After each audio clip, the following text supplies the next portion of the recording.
Le moineau friquet. Il vit 10 ans à peu près et il fait 15 cm de long.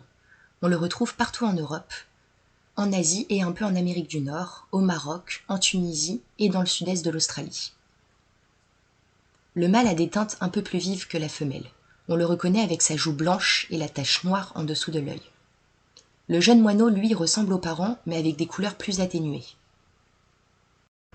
Le moineau friquet est un peu plus petit que son cousin le moineau domestique, et on le reconnaît avec sa fameuse tache sous l'œil, qu'on peut voir sur la photo, et son cri aussi qui possède une tonalité plus élevée.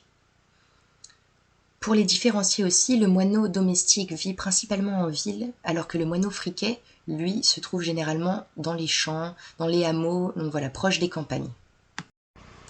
Le moineau friquet affectionne particulièrement les campagnes, les champs, les fermes, les hameaux. Il aime aussi les vergers, les grands jardins. On le retrouve aussi près des cours d'eau, mais on le trouve rarement dans les milieux forestiers. Il préfère les espaces étendus et ouverts.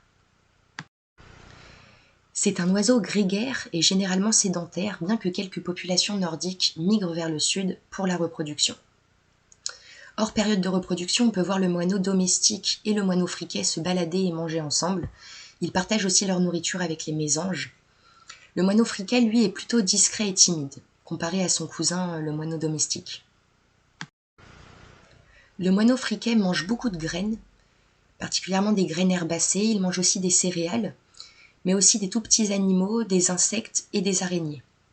Il se nourrit généralement au sol ou dans les buissons, accompagné toujours de ses congénères. Leur devise, plus on est fort.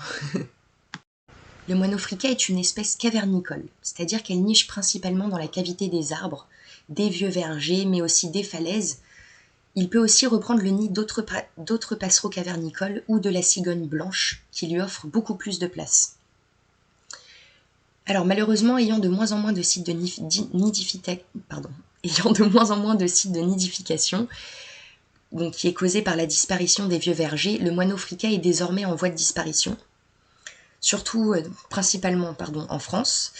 Et heureusement, des ornithologues et des spécialistes mettent en place des installations pour préserver l'espèce.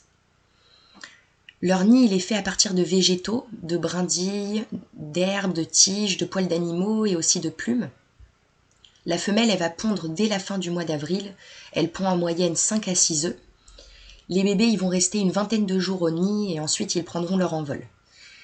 Et si tout se passe bien, une deuxième ponte peut éventuellement être effectuée.